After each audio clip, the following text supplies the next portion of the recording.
2, broadcasting live on the Really American Media platform. It's been another wild boar of a week. Oink, oink. The political dumpster's ablaze, but let's put out this shit show and reload your brain with the facts you actually need. All right, you little bastards. It's 1 for the money, 2 for the show, 3 to get ready. Come on, you feline. Start scratching the post. Holy moly. Take it away, gentlemen. Take it away, we will. Welcome one, welcome all. It's another episode, The Vocal Minority with Nick and Steve, your political week in review. Yes. My main motivation nowadays is to start the show so I can have my second cup of coffee finally. So that's your main motivation, dude? Yeah. Is that bad? Yeah, we got issues, dude, around your coffee consumption. Maybe you've got a problem. I'm just saying, coffee here, saving democracy, a close second. Not like perfect. Yeah. Okay. All right. Have you ever heard of senioritis? Sure. Yeah. Yeah. Seniors in high school or college are ready to be done with it and get on. Yeah. I'm hoping that you do not have senioritis today as Steve Harness gets ready to board a cruise ship and celebrate his 50th year on this spinning rock. I don't think it works if you're about to be a senior, although I'm not by any definition. No. But yeah. I turn 50 next week. Nick turns 50 in 3 weeks, so you're right on my heels. And yes, I'm leaving the country. Yes. Seemed like the hell best out. plan. Yes. We are now, I think we're eligible now for AARP, dude. How do you feel about that?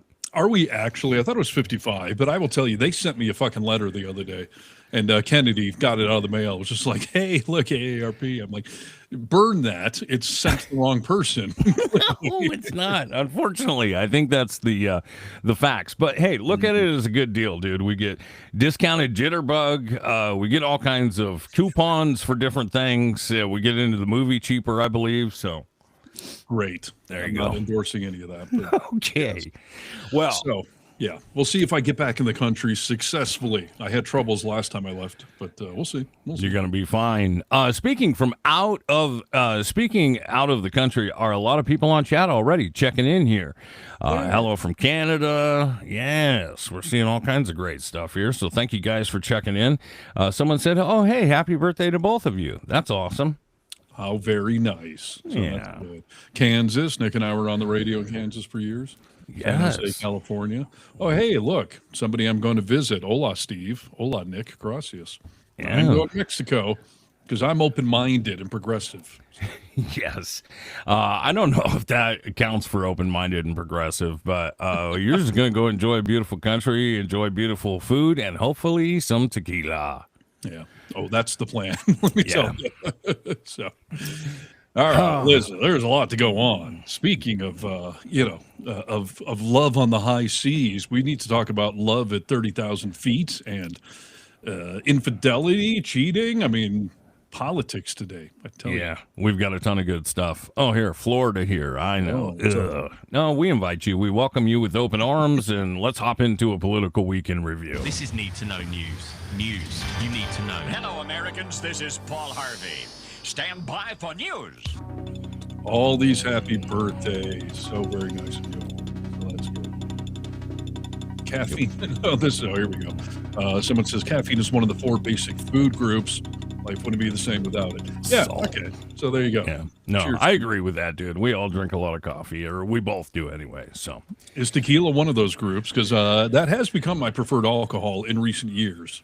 So that's good, dude. Well, it is. It doesn't give you the hangover. For me, anyway, I drink clear tequila. I don't drink the brown stuff. It's got to be Blanco. Yeah, but it feels good. So, yeah, drink a lot of it, dude. And we'll get into a heavy news day today, and then you might get a little break for your birthday.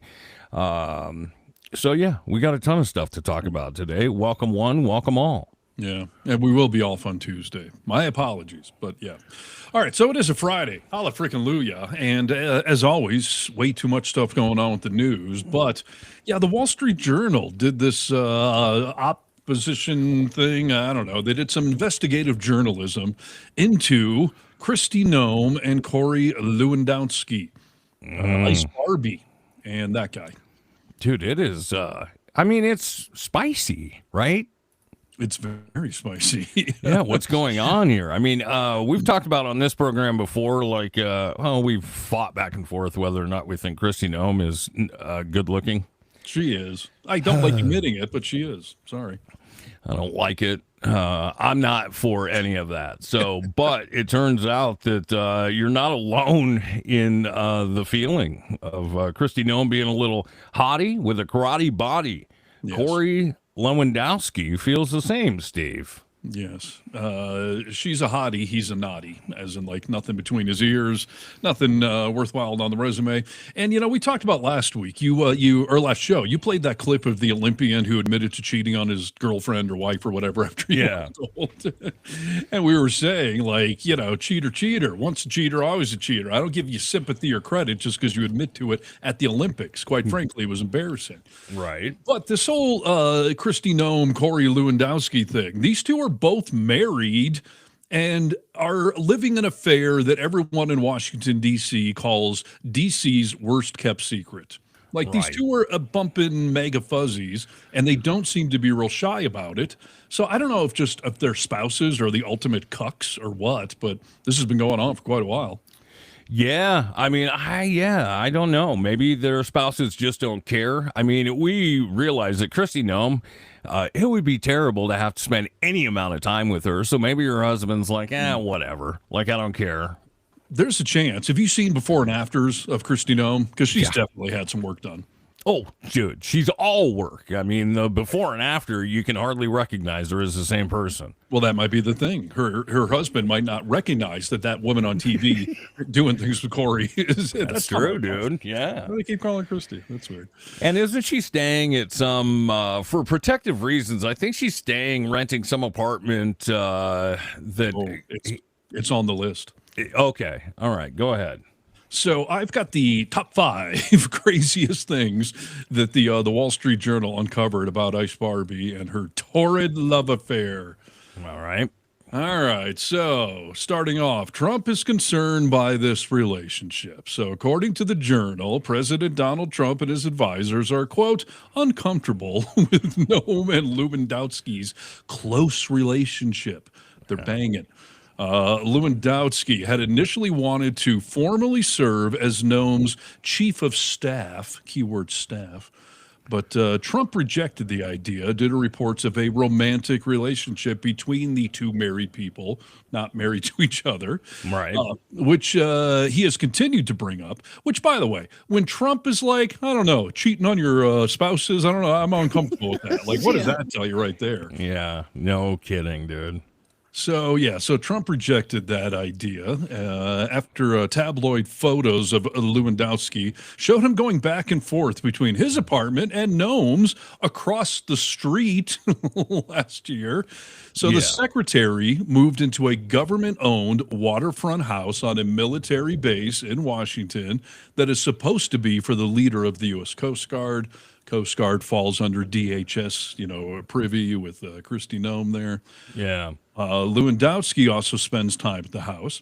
The DHS spokeswoman said that Noem moved to the house for increased security, and she does pay rent. Wink, wink. Yeah. Lewandowski and Noem, who are both married, have publicly denied reports of the affair. But people said they do little to hide their relationship inside the department. Well, there has been tabloid photos that have showed Lewandowski going back and forth to that apartment. So, like, first of all, like, why would you be going into that apartment, right? To be alone together? You wouldn't be. I mean, that's just not how things work. And why would you move in right next door? I'll tell you a very quick, funny story. When my sister started dating her now husband, he moved into an apartment. You could walk there in 1 to 2 minutes. And I was just like, she was like, oh, it was just a nice apartment that he found. I was like, bullshit, dude. You guys are doing the nasty. I mean, it's okay, but just say it. No, for sure. My grandfather harness famously got divorced and remarried like 3 weeks later and tried to claim like, well, we just met, we fell in love. It's so funny, man. Yeah, sure. So there's the first thing. So Trump is reportedly uncomfortable with this relationship, which again, they're denying, so that if that was true, what would Trump have to be uncomfortable about? They're obviously having an affair. Okay. Yeah. All right. Moving on. Let's see. Lewandowski's odd arrangement. So get this. After being denied that job as her chief of staff, Lewandowski settled on a role as a special government employee, which is supposed to cap government service at 130 days in a year and is generally used for experts working on a specific project. That is how Elon Musk was getting away with being the head of Doge without I was going to say, that's exactly why Elon had to leave. I mean, that's the rule. Exactly. And this way you don't have to go through any sort of, approval process, vetting. Yeah. So, per the Journal, the White House counsel's office opened an inquiry into Lewandowski's potential abuse of this position last year. Again, when Trump's White House is investigating you for abuse of power, might be a red flag. Yes. Let's see. Officials say his involvement in awarding government contracts while he is still employed in the private sector has raised alarm bells inside the White House and DHS. So conflict of interest with his little special job. And I have heard no evidence that he stopped somehow working at the 130-day mark. No. Yeah, he has not stopped working. I mean, I think he just went to Argentina with Kristi Noem, and they were, going together. No, they're going everywhere. And just bear with me, people. These get saucier the further into this list we get here. So, sure. The next one is called The Buck Stops Where. Noem and Lewandowski reportedly reamed out acting ICE director Todd Lyons after Alex Preddy was shot and killed in Minneapolis last month, despite the fact that Lyons was a skeptic of the aggressive enforcement tactics that were being deployed there. So the guy was saying, like, we're being a little too aggressive, we should be targeting here, but he's the one that got chewed out when Alex Preddy got murdered. Right. Yeah. He said exactly. I mean, he said the light version. Hey, we're being a little too rough here. We're being a little too aggressive. And yeah, I mean, it was completely not only ignored, but he was like, F that. We keep going just as strong, dude. Yes. And now they confirm the old quiet part out loud or whatever. So apparently for months, Noem and Lewandowski had demanded that ICE capture its arrests on video for social media purposes, and they were told the more dramatic, the better. But more than a week after Preddy's shooting, Noem and Lewandowski berated Todd Lyons, the acting ICE director, for the videos that emerged showing federal officers continuing to tangle with protesters. According to people familiar with the conversation, the president hated the continued stream of videos that Noem and Lewandowski had encouraged everyone to go out there and take. Because remember, Trump is a bully and an authoritarian, but he's also a narcissist, and he does not like to look bad, especially when someone else makes him look bad.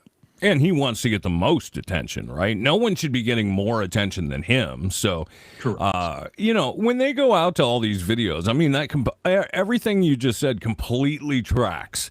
From Kristi Noem changing her lipstick color based on the scene of these arrests to, the hats and, they're dressed up. She's taking all this stuff. And guys, I tell you what, this is propaganda at its finest. It's how it's created.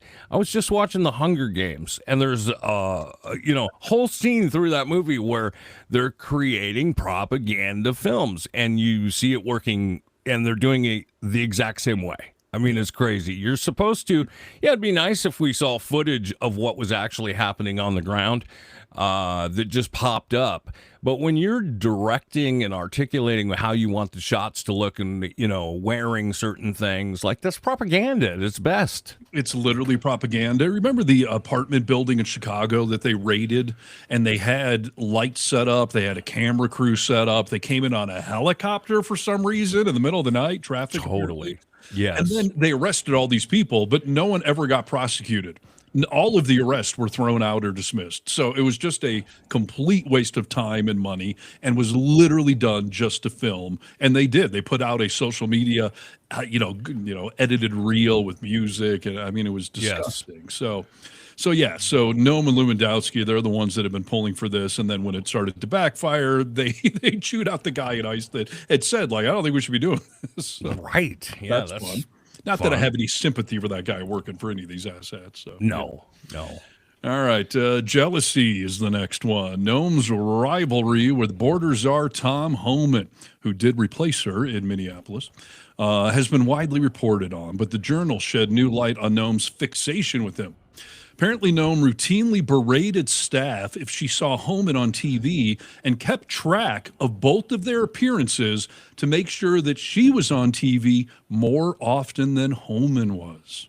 These are the things that have been important to the director of Homeland Security as all this other shit is going on. Like, forget about the shooting of Renee Good. Forget about the shooting of Alex Preddy.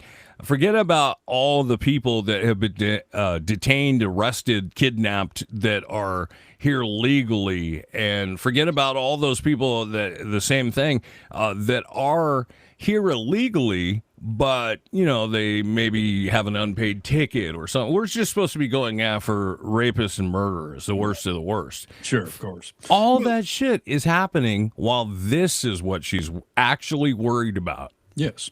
This all completely rings true, not only because of the Wall Street Journal's investigative reporting, but we have been making fun of Ice Barbie for the last year for her cosplaying. Cosplay Kristi. I mean, she always dresses up, and in whatever little mission she's on, she interjects herself in front of the camera, wears the costume. And, you know, the famous picture of her pointing the gun at the guy, you know, his head next to her. Totally. Like, this is all because, yeah, she's a vain narcissist. She wants to be on camera. She wants to show off the fake Mar-a-Lago face. So this all rings completely true. Right. So now we get to the two juicier parts of this whole thing. And these are the parts that everyone is really kind of talking about today. This one's called Guns and Blankets, like Guns N' Roses. It's a 90s reference. Not as cool, though. Right. Yeah, I saw Guns and Blankets open up for Hootie and the Blowfish once. It was a disappointing show. I have Very. So, all right. So let's start with the most fun one here. Noem and Lewandowski have reportedly fired or demoted roughly 80% of the career ice field leadership that was in place when they started. But the specific story here is the fan favorite today. In one instance, Noem had to switch planes after a maintenance issue was discovered. But her favorite blankie was not moved to the second plane, to the new plane. It's called a blankie. A blankie, Steve. First of all, she's traveling with her favorite blanket. Of course, dude. Come on. What are you talking about? We all travel. We all travel with our blankies. Wow. I have known some adult women that still have teddy bears and blankies. None of them have been emotionally well adjusted. Just saying. Okay. Yes, you are correct. I was going to say anyone you know is a psycho. Right. And I'm not talking about those of you that still have it, you know, maybe sitting on your bed or like you're traveling still with your bunny or your bear or your blanket. That's freaking weird. Yeah. So maintenance issues. The blanket didn't make it from plane 1 to plane 2. So she, let's see, had switch planes, didn't move it. She is alleged to have tried to fire the Coast Guard pilot responsible for flying her, who did not apparently make sure that the blanket went from plane A to plane B. Get this, though. So they fire the pilot that didn't get the blanket transferred over. They then had to rehire him because they had nobody to fly the plane back home. Right. So yeah, he was ordered fired, but then actually to get home, they have to be like, okay, well, let's fly us home. You lost my blanket. I'm not happy. How dumb are you to fire your pilot midway through a trip? What were you thinking? The taxpayers were going to ship another pilot in? You're going to hire some local, go to Home Depot, get a day laborer? Like, how did you think you were getting home? This has been a whole administration of, you know, cut off your nose to spite your face. Right. So I find that hilarious. First of all, that she has a blanket. It didn't make it the new plane. They fire the pilot. I mean, don't they have like stewardesses and stuff, even on government planes? Like, I mean, why would you fire the pilot? And then they're all like, oh, shit, we can't get home. So rehire that guy. That's classic. This is a lady who, you know, shot her dog, right? We all remember when Kristi murdered her dog. Yes. This is somebody who is not fit to serve in high stress situations. If losing your blankie becomes a high stress situation and you make a terrible call afterwards, like fire the guy. Right. She's not fit. She fired a career professional that forgot her blankie. And kudos to Governor Gavin Newsom and potential next president. He tweeted out a picture of the blanket that got left behind. And it's a picture of a blanket, draped over a chair in the airplane. And it's got the picture of Trump and Epstein on it. So good. I mean, just keep it up, Gavin. I love what you're doing. Right. Also rings true. Yeah. Okay. And this last one, this one is not quite as funny, but it's freaking disturbing. Okay. So, and again, these are just the top 5 like crazy revelations from this Wall Street Journal reporting that everyone in DC is talking about. And I think these tidbits are going to start to get more and more news coverage. So Totally. in an incident last year that rankled some senior staff at the agency, Lewandowski made it known to top ICE officials that he wanted to be issued a gun and a badge. And was it approved? Well, not at first. I mean, let's just start with that. Like, what sort of maniac who has some sort of administrative job demands to be issued a gun and a badge? I've seen a lot of cop movies. That's sort of a serious thing to have a gun and a badge. It's all the cosplay shit, dude. I mean, this is all cosplay. Like, I want a gun. Give me a gun, dude. I want a badge. I want to be able to flash that shit. They think it's cool. It's little dick stuff right there. I want a gun. I want a badge. So officials are typically not issued a badge or a gun even after undergoing background training and all that. But unless they have some sort of law enforcement training or are some sort of actual law enforcement individual, you don't get a gun and a badge. And why would you? Right. So the administration was preparing to bring on Tom Feely, a former top ICE official in New York, as its new director, when Lewandowski asked this guy if he would be willing to issue him a badge and a gun. Feely declined and was subsequently passed over for that top job with ICE. So he denied Corey the gun and badge. Of course. Yes, for a job he was about to get because he was being responsible. And then they did not hire him because he denied the gun and badge. Yes. I mean, anyone with any common sense would know this guy shouldn't have a gun or a badge. We're not going to give him a gun or a badge, dude. That's crazy. We think that all the ICE, all of ICE that they put out there with such little training that they just unload clips into the backs of, humans. And he's saying no to this guy? That must be some serious shit, dude. Right. He couldn't even go through the 47 days of training that we all know the ICE agents did. But, not to make any of us sleep less good, less well, I don't know. Yeah. He did end up getting a gun. So Lewandowski then turned to ICE's legal office for help, and they decided to write him a legal justification to issue him a badge and a gun. A top ICE lawyer, Ken Padilla, declined to sign off. Days later, he was placed on administrative leave. He was later demoted and moved over to FEMA. Padilla declined to comment, but Lewandowski eventually persuaded other lawyers to sign off on that draft letter, and he was indeed given a goddamn gun and a badge. The most ironic part to this is Lewandowski's ultimately received the gun after it was approved via an ICE director's auto pen. Yes, that is a great point. Yes, they used Kristi Noem's auto pen. The derided and ridiculed auto pen is what signed off on giving this non-law enforcement cheating adulterer, the love buddy of Ice Kristi, a gun and a badge. And we know that he should have never really been there, but the fact that he has outstayed his welcome, that 130 days is here and gone, right. Get this guy the fuck out of there, dude. Right. Well, no one's going to take him out. He's got a gun and a badge, so what are you going to do? Are they using it for kinky sex games like they did on The Sopranos with guns? Like, I don't know. But I don't know what other purpose he would have to have guns. These people have full-time security. I mean, Secret Service, they have federal agents around them. There is no reason other than his little Lewandowski that he needs a gun. Well, also, I don't know if you saw in that article, but it mentioned somewhere that the Kristi Noem has like a little private bedroom on the plane that she flies in, and that they have been spending a lot of time together in that little private quarters on the plane, dude. Oh, yeah. I mean, There's a private, bedroom in the back of that plane that Noem decided to buy that plane, by the way. It cost $70 million, which they spent more on that plane than they spent on a bunch of the other ones that ICE actually needs for things, so that they could join the Mile High Club and cheat on their spouses on your tax dollars. I mean, there's a lot of humor in this, and that's kind of like what Nick and I tend to lean on, but this is actually a seriously freaking disturbing story. Yes. Every part of it, from abuse of authority to wasting tax dollars, giving a gun to somebody who doesn't need one, cheating on your spouses, like the living situation.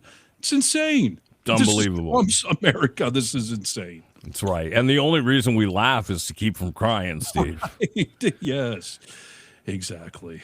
I mean, what the fuck? This is funny. A gun, a badge, a Matthew McConaughey accent. The joke explains itself. Sure does. It's not all right, all right, all right. It's not all right at all. Something's wrong. Seriously. Jeez, dude. Look for more of this to develop. Look for more of this to get sucked into the news cycle. And if there's any moral compass left in D.C., I mean, there's going to have to be investigations. But, I mean, I'm sure there won't be. But it's humorous that Trump is allegedly disturbed by some of this. So, yeah. But we'll do nothing. Speaking of ICE, after Alex Peretti was murdered, Tom Homan stepped in to try and take the temperature down. I don't know. Steve and I have been watching a ton of coverage on everything. It doesn't seem like it's really being taken down. But I guess Tom Homan says, yeah, we're going to get the majority of ICE out of Minneapolis. Tim Walz made comment on it today. Here's that video. Mr. Homan said this week and early next week, I talked to Mr. Homan after his press conference, and he assured me that they are going, all the surge is going, and they're going immediately. So as soon as they can pack their stuff, book a plane, move on, I would volunteer. We will help you get to the airport. We will clear the roads to get you to the airport. I will come over and pack your damn bags if that's what it takes. Nice. But I think it does answer the question. And again, this is a trust but verify. I am skeptically optimistic. I have no reason to not believe that when Tom Homan said they will be gone almost immediately. So it'd be my expectation, I think, certainly by the middle of next week, this is back to the 150. So, yeah. Well, let's hope so, dude. I mean, and suddenly the citizens of Minnesota are now safer, dude. I mean, as soon as this exit is made, right? Yes. And see, Tim Walz is making jokes too. So people, you got to laugh or you will cry. And yeah, hallelujah. Yeah, this whole softer touch thing has been heavily disputed by anyone on the ground in any place where ICE still is.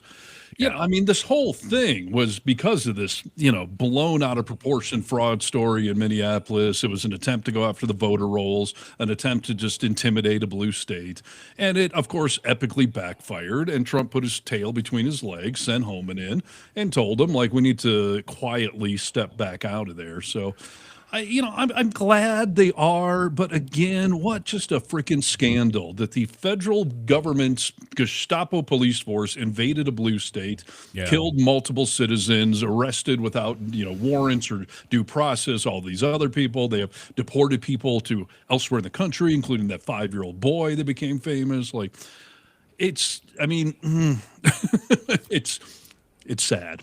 It's sad. I can't use the word shocking anymore, but it's fucking disgusting. Yeah, I mean, sometimes you look at all the damage that's been done, and that's, I'm saying, I'm not trying to say that lightly. A ton of bad shit has happened there, and so many lives affected by what went on that never had to happen.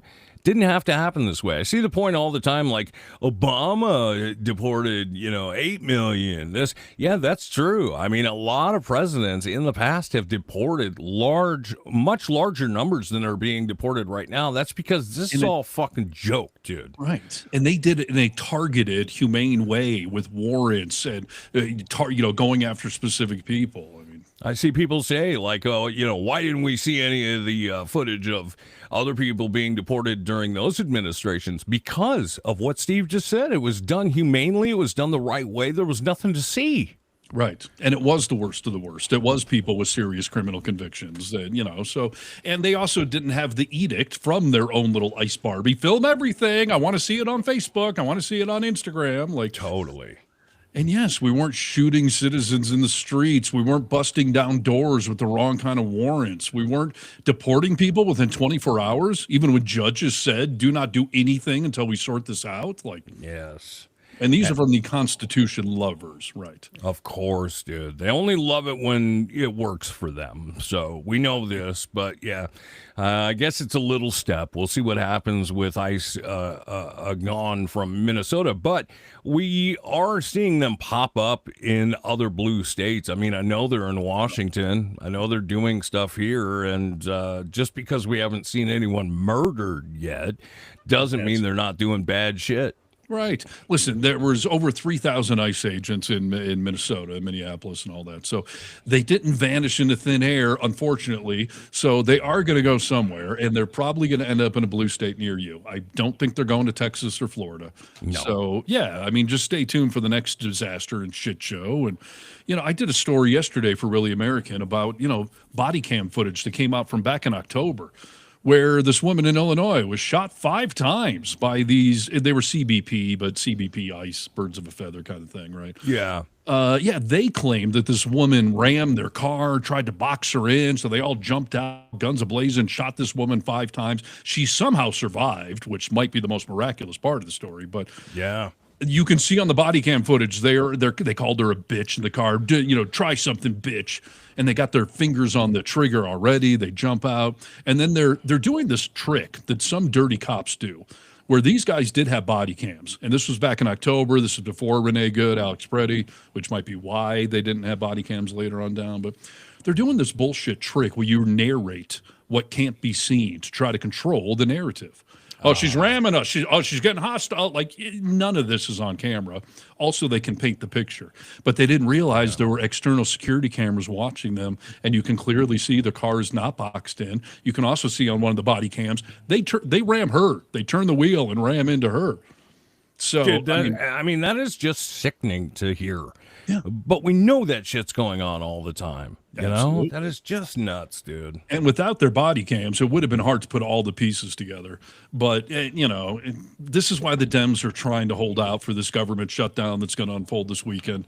One of their demands of ICE, besides take the masks off and use warrants and all that, like wear a body cam, like almost every law enforcement in America does. And that has changed law enforcement dramatically. Yes, 100%. For the better. Accountability. They know someone's watching. Like, so. Yeah. Oh, yeah. No, I mean, the next story is just it'll be out soon. And it's so disturbing to me that in that case, the woman is named Martinez, that they called her a bitch, which is the same thing they did to Renee Good after they shot her. Like, that just shows you the roided out man, attitude that's going on at ICE and how they look at citizens. Fuck that bitch. Like, and then they shoot them. Yes, shoot them in cold blood. But yeah, it is, there's got to be some sort of connection to them hating women so much that, they've never been able to be with one or what, denied by women. Who knows what it is? These are all dudes with little dicks and big trucks. There's always that correlation. Yeah, 100%.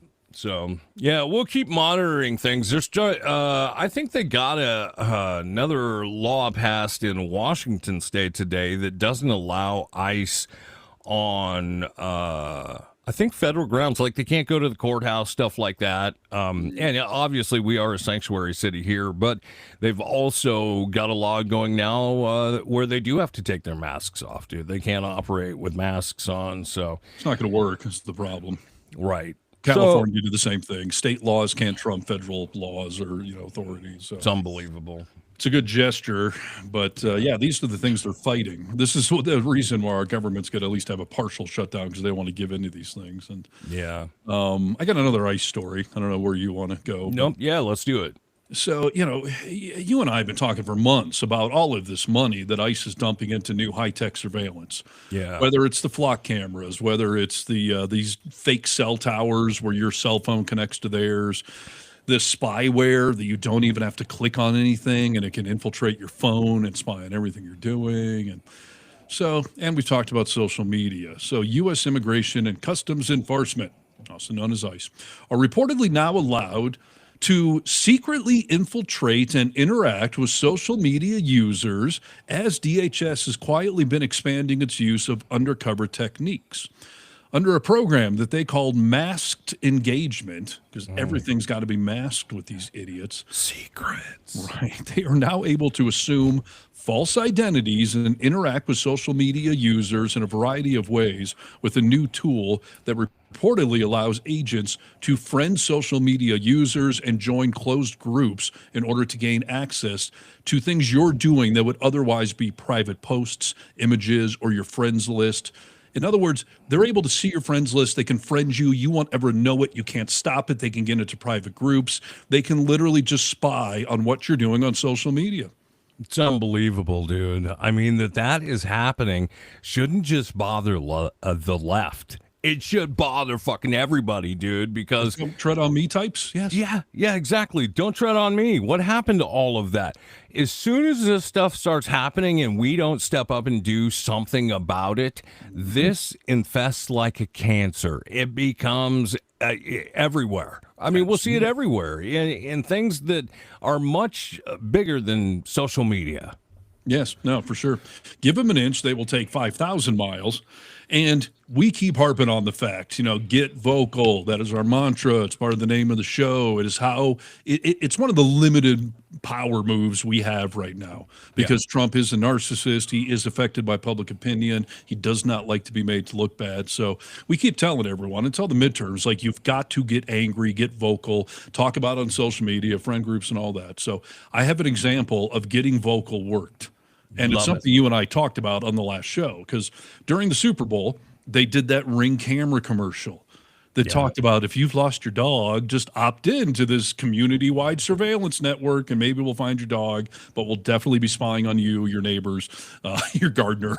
Well, they really sold it at tugging at the heartstrings. I mean, it was something like, 2 out of 10 dogs are reunited with their family, if anyone's ever had a dog run away or lost dog or cat or whatever, I mean, that's dreadful, right? So to think like, oh, I could be reunited with my pet, like, that's amazing. Of course I'll opt in. Of course. And I had done a story, and you and I talked about it on Really American, about the fact that Ring, which is owned by Amazon, they signed this agreement with Flock.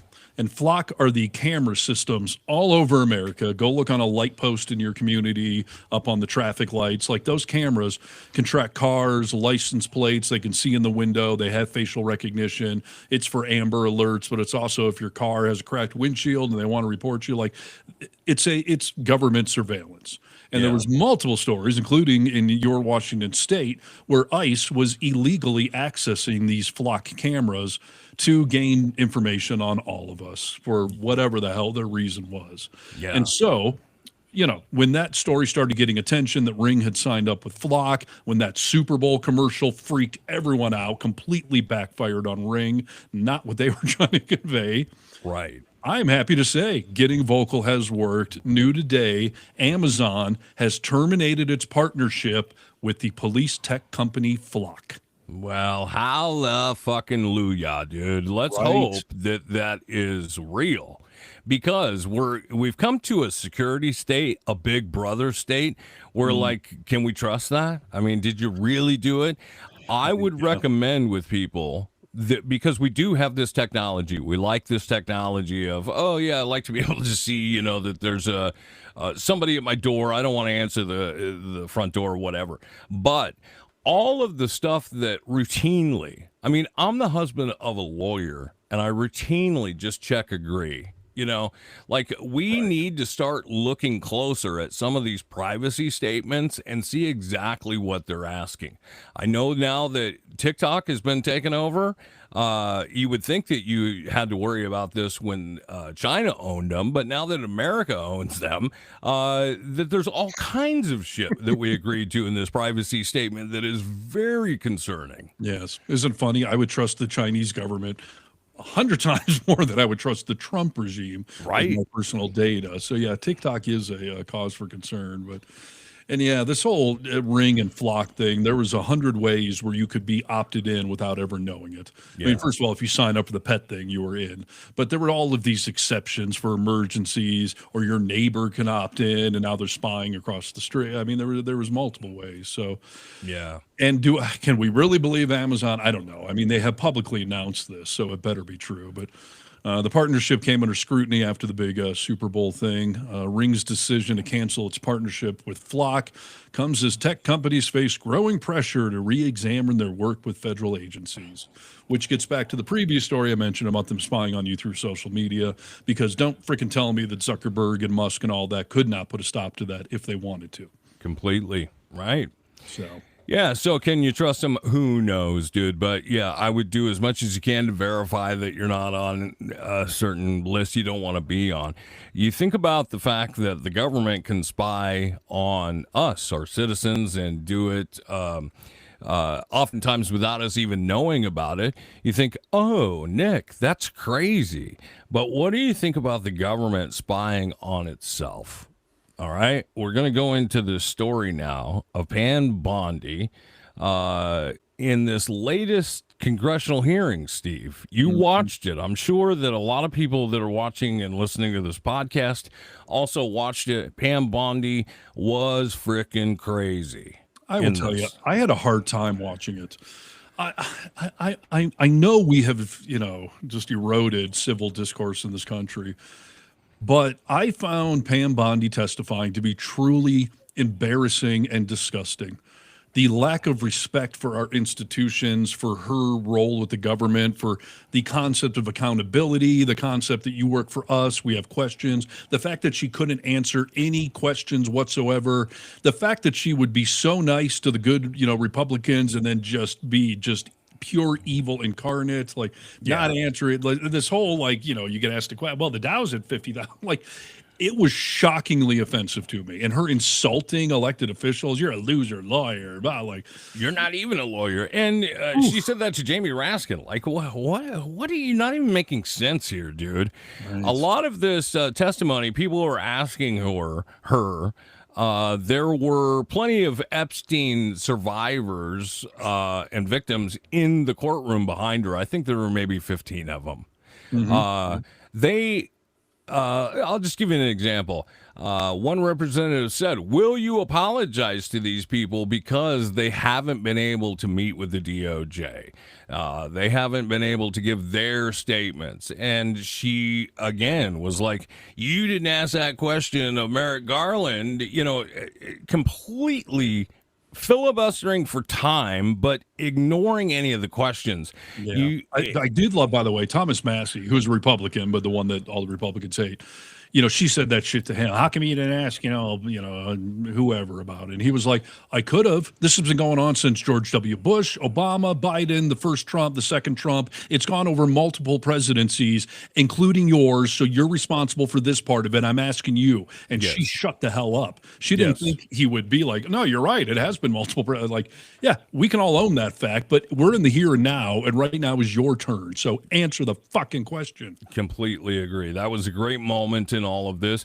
She kept talking about the Dow, trying to say hey, we shouldn't be talking about this. The Dow is going crazy. Here's a quick video of her trying to deflect on how our stock market is doing right now. The Dow right now is over. The Dow is over $50,000. I don't know why you're laughing. You're a great stock trader, as I hear, Raskin. The Dow is over 50,000. You work for Merrill Lynch? Like the what? S&P at almost 7,000. And the NASDAQ smashing records. Americans' 401ks and retirement savings are booming. That's what we should be talking about. So, see, I mean, this is a response to something about a victim of Epstein. Like, it's just crazy. She went on and on and on about that the whole time. And just, I mean, she enraged me, too. I was just like, why is she talking to people like this? I mean, it's crazy. And how many knee pads did she go through on that whole testimony? I mean, the way she's just overtly sucking up to Trump. Greatest president ever. And you got Trump derangement syndrome. I mean, she sounds like a troll in the comment section. 100%. Top in our country. Yes. Okay, so yeah, this is February 11th during a heated House Judiciary Committee hearing on DOJ's Epstein handling. Photos were captured of AG Pam Bondi holding a black binder labeled Jayapal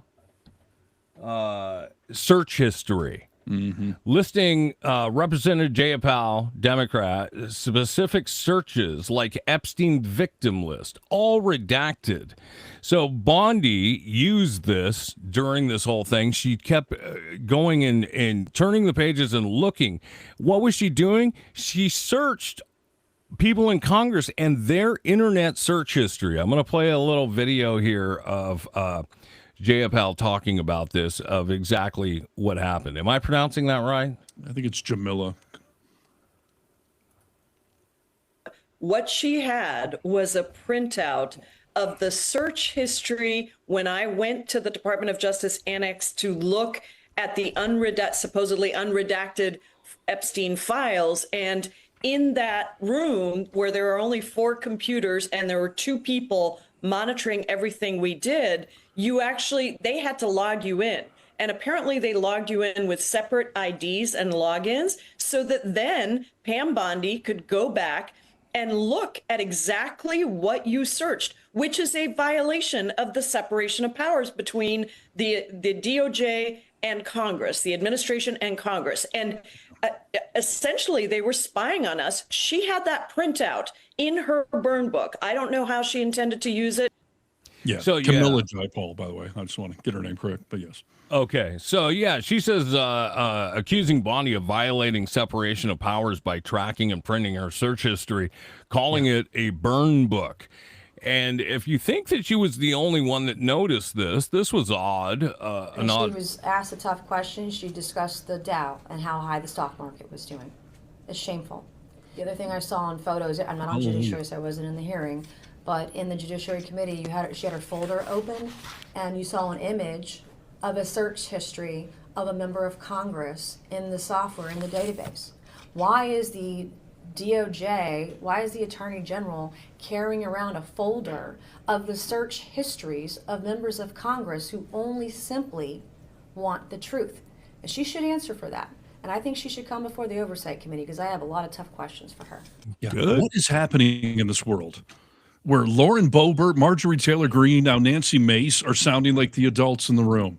It's crazy, dude. But I mean, that shows you how frickin' far gone we are. Yes, because they don't want to be spied on either. They're sane enough to say that this is not okay. Nancy Mace especially probably does not want her search history spied on. Well, yeah, it's interesting. Representative Nancy Mace confirmed on social media that DOJ tracks all lawmakers' Epstein file searches regardless of party.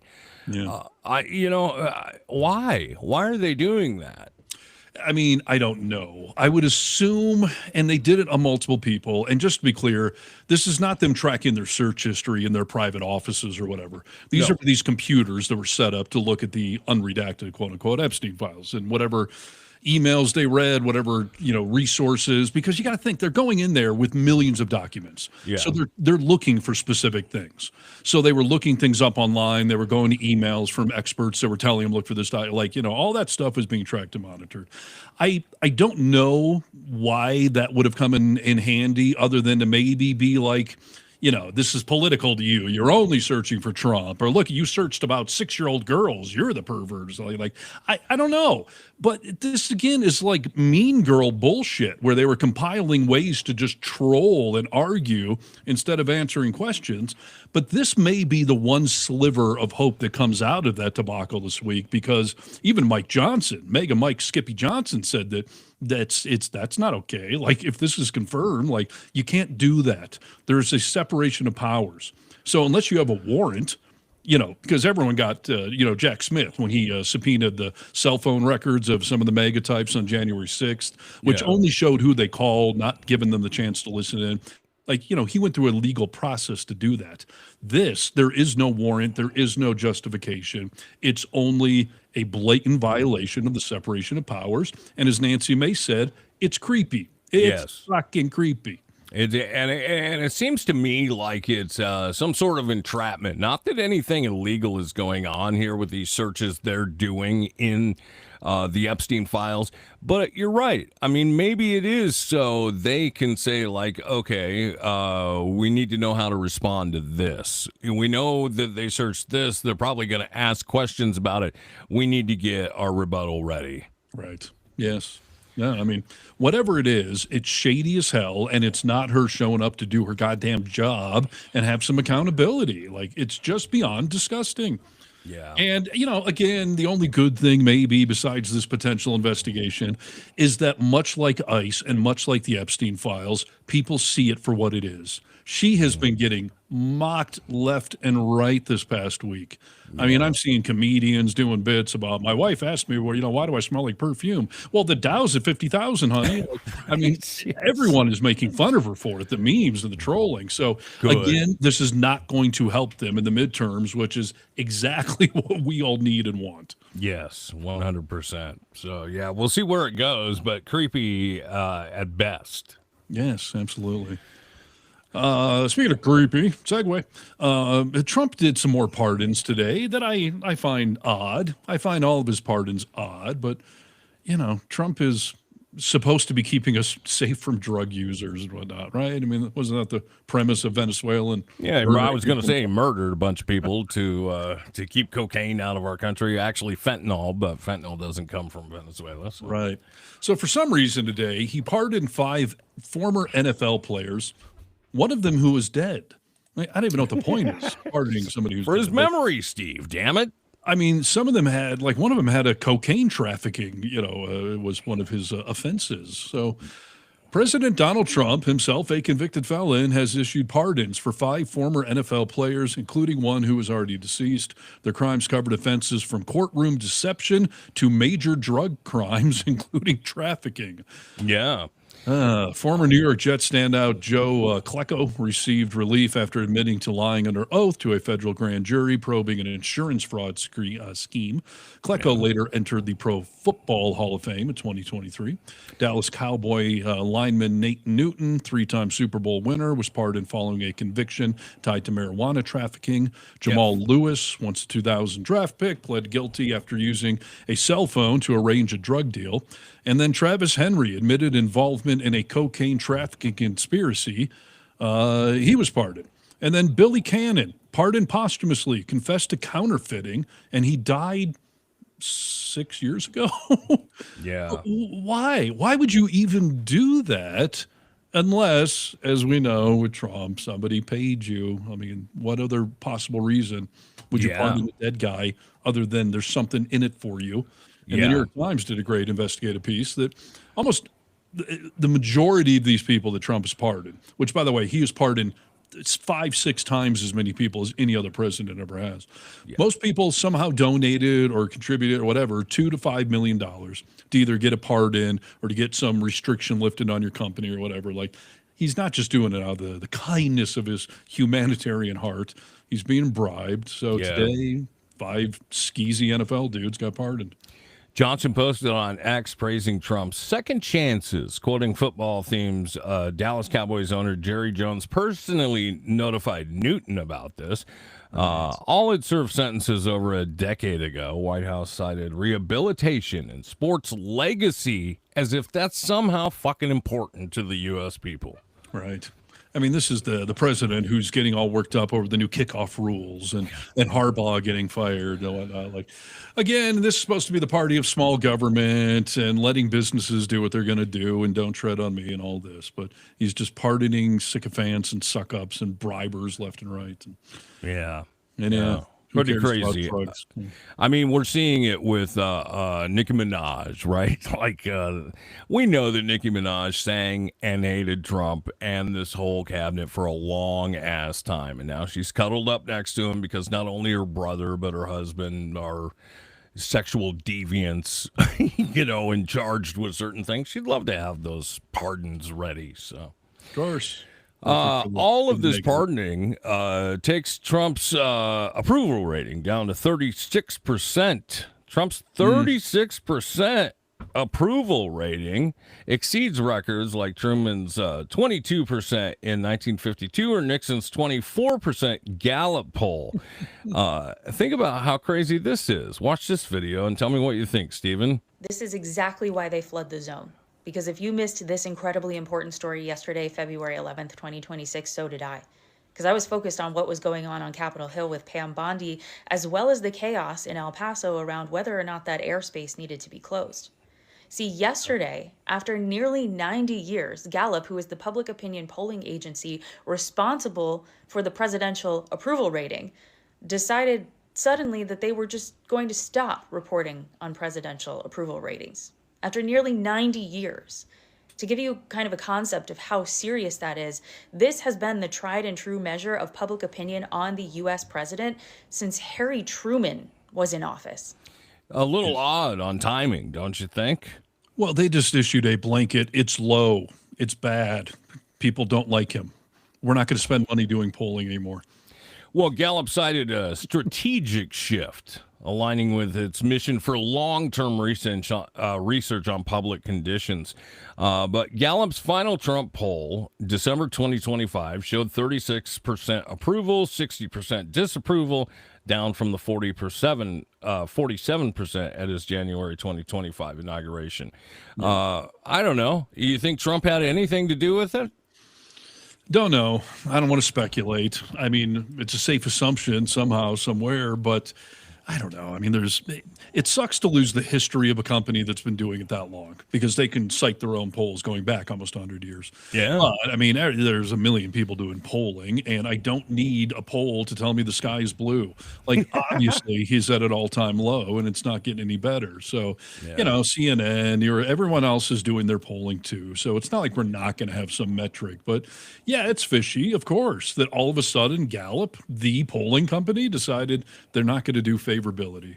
Again, I'm half joking, but I think it's just like, people, it's down, it's low, it's terrible. Like, how many times can we survey this? Yeah. No, you're right. I mean, but yeah, we want to keep the Gallup poll. You know, this is tried and true. We know, you know, but not everyone trusts CNN. Come on. No, but yeah, it's interesting. So, yeah. Hey, dude, did you hear measles is huge? Back. It's all the rage, man. Yeah. It's like pegging your jeans or yeah. Or whatever. Yeah, sure. It seems odd that measles is making a comeback. It's like the Eagles doing another tour. Hell freezes over. You know, measles are back, dude. Right. I think you jackasses who thought, oh, you know, we shouldn't get shots anymore. We shouldn't get vaccines anymore. From Tylenol comes autism. Like, these are the type of things that we're hearing lately. I just want to remind you who is heading this department and who's in charge of all the bullshit that you're feeding into. And I said, I'm not scared of a germ. You know, I used to snort cocaine off of toilet seats. There he is. Yes. You know, wow. So yeah. That's a real quote from a government official, a cabinet secretary of Health and Human Services. Yeah. The guy telling you not to get certain vaccines, not to do this, not to do that. Yeah, he just told you. You know, I'm not afraid of a germ. Can you imagine snorting cocaine off a toilet seat? I was going to say, I don't know where to start with this. First of all, his just casual admission of past cocaine use, as if that's not a big deal, is crazy to me. Yeah. Yeah, I mean, what sort of depraved person are you that's where you used to snort cocaine off of a toilet seat? Yeah. What Dude, I have a hard time. I won't put my ass on a lot of toilet seats, just to let you know, dude. What happened to the back of your hand or so? Like, what the hell? A toilet seat? Yeah, I mean, this is the guy with the brain worm, and he eats roadkill, and he swims in sewage. So I guess I'm not completely surprised. And he did used to do a lot of heroin. So maybe to him, cocaine is like just having an extra shot of caffeine in your mocha or something. Like, grow a long fingernail or something, dude. The toilet seat is not a place to sniff cocaine. wow. And let's see, Leeson, yeah, you're right. Let's see what idiot Oz has to say about measles in America. It's the worst outbreak since measles was declared eradicated more than 3 decades ago. Is this a consequence of the administration undermining support or advocacy for measles and other vaccines? I don't believe so. We've advocated for measles vaccines all along. Secretary Kennedy's been at the very front of this movement. Come on. No, he is As a doctor, your message to people about the measles vaccine Take the vaccine, please. We have a solution for a problem. Not all illnesses are equally dangerous, and not all people are equally susceptible to those illnesses. But measles is one you should get your vaccine. Okay. These morons don't seem to understand that when you disparage any vaccines, their base out there is just like, all vaccines bad then. If that COVID shot is bad, all vaccines are bad. I want polio back. I want measles back. I want everything back. Bring it all back. I don't want the jab, Steve. You think they have the critical thinking to distinguish between different types of vaccines? Right. That's a great point. This momentum has been building for years, and it just got a shot in the ass, a snort off a toilet seat worth of momentum to vaccine bad, science bad. So, of course, this measles outbreak is just going to keep getting worse. Yeah. Oh, God, dude. This country's in a terrible spot. Oh, God. I mean, it's a Darwin Award kind of thing, right? You're thinning the herd of people that are not critical thinkers and cannot understand that their doctor probably knows more than you do. There's all sorts of research into these things. Like, I understand skepticism or maybe spacing out some of the shots for the little kids, but just outright rejection of science is just so on brand for MAGA, whether it's climate change or vaccines. Trump just, I think it was today, rolled back some environmental protections that came about in the Obama era.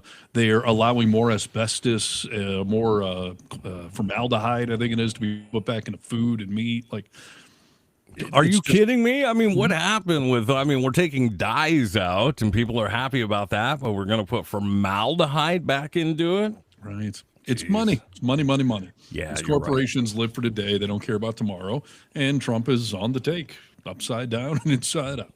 Yeah, 100%. Hey, Steve, let's just say real quickly, Trump got another award, didn't he? Yes, he did. You to explain that, or you got a video of that? Oh, I've got some video of it. Yeah, he got, okay, here's a guy talking about the award. But you've never had a better friend in the Oval Office than me, and I'm proud to officially name the undisputed. Just when did this come out? Okay, so, yeah. What the hell was that? You're probably wondering. Let me get rid of him. Hang it up. Very good. Okay, go away. So yeah, he was signing an executive order on clean coal, right? And clean coal. That's like safe tobacco.